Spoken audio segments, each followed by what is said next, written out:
Mars in just 4 months. Europe's not dreaming, they're building it. ESA's bold new project is unlocking nuclear thermal propulsion, a technology that could slice Mars travel time in half and shield astronauts from deadly radiation.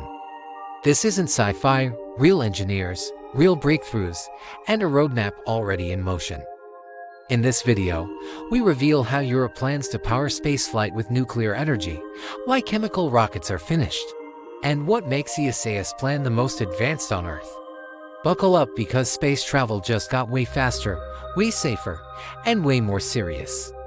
Chemical rockets, why they won't cut it. Chemical propulsion has served us since the dawn of spaceflight, but for deep space missions like Mars, it's now a dead end.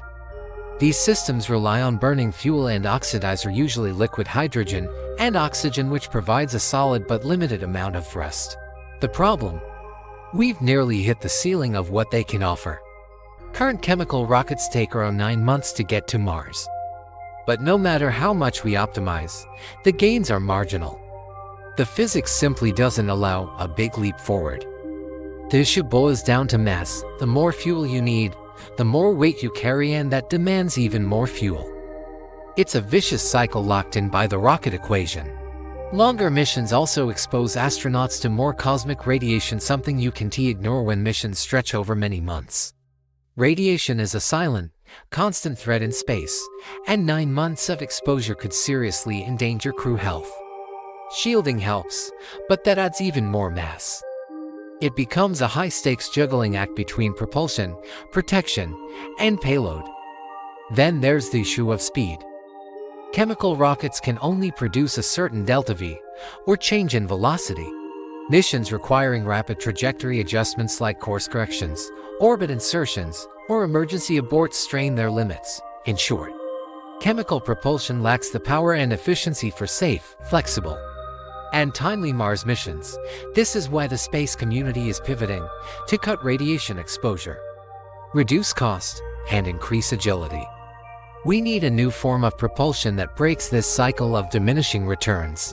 That's where nuclear thermal propulsion comes in, because it doesn't just promise better performance, it delivers a whole new category of space travel. Next up, how it works and why it's such a breakthrough. Nuclear thermal propulsion, the big leap. Imagine replacing chemical combustion with nuclear energy. That's exactly what nuclear thermal propulsion (NTP) does. Instead of burning fuel, it uses a compact nuclear reactor to superheat liquid hydrogen, which then rushes through a nozzle to generate powerful thrust. It's not just efficient, it's a leap forward. This system is up to 3 times more efficient than chemical engines. That means we can get more velocity from the same amount of mass, or the same speed from far less propellant. Less mass equals smaller rockets, lower costs, and simpler missions. The ESA's alumni project, working alongside CAO, RINE Group, and Framatome Space, studied the feasibility of this idea. Their findings are stunning. NTP could reduce a Mars trip from 9 months to just 4 or 5. That's nearly half the time, which is huge not only for mission planning but for astronaut safety. With shorter journeys, the total radiation exposure drops significantly. This isn't just a theoretical benefit. It is backed by calculations that show astronauts would receive much less harmful radiation over a 4-month trip than a 9-month one. Add to that the ability to execute faster maneuvers and abort sequences, and suddenly, NTP becomes not just better but essential. Then there's the engineering. ESA's approach involves an advanced ceramic metal reactor core, which balances heat tolerance with structural strength.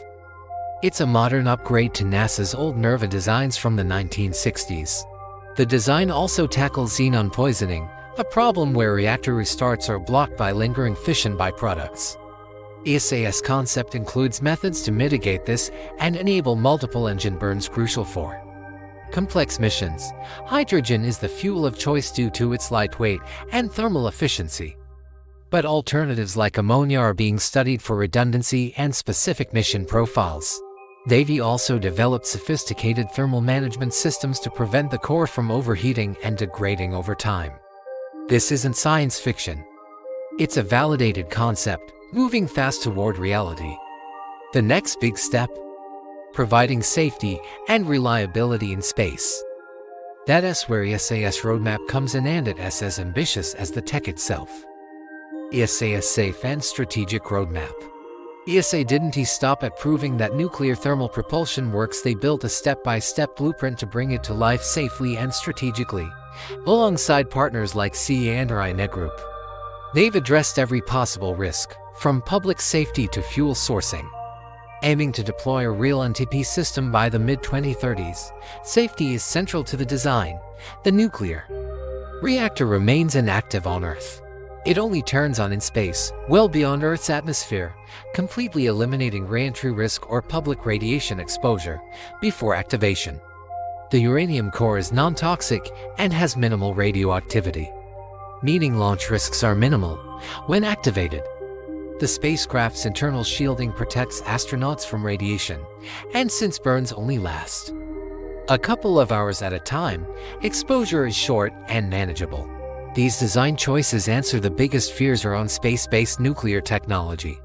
The roadmap includes solving operational risks.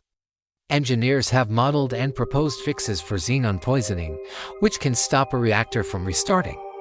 That's critical, because Mars missions will require more than one burn.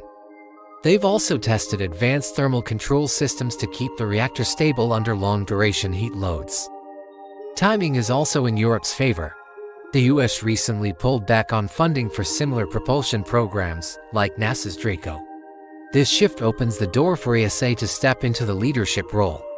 With key investments and political backing, Europe could field the first in-orbit nuclear-powered spacecraft, a global first. ESA's near-term goals include ground-based reactor testing to verify core durability and fuel handling, cryogenic hydrogen tanks built for long storage, redundant propellant options like ammonia, space-rated reactor control systems for safety and flexibility. All of this builds toward a working in-orbit demonstrator within the next 10 years. If successful, this wouldn't just be a tech demo, it would mark Europe as the world leader in next-gen propulsion, capable of running crewed missions to Mars, fast lunar cargo, and potentially much more. The Alumni Project is more than a paper study. It's a plan to put a nuclear engine in space, to shorten the gap between Earth and Mars, and to push humanity one step closer to becoming a multiplanetary species. This isn't just hype, it's a real shot at transforming deep space travel. If Europe pulls this off, Mars won't feel so far away anymore. Thanks for watching. If you're excited about the future of nuclear propulsion and want more deep dives into game-changing space tech, don't forget to like, subscribe, and drop your thoughts in the comments. Catch you in the next one.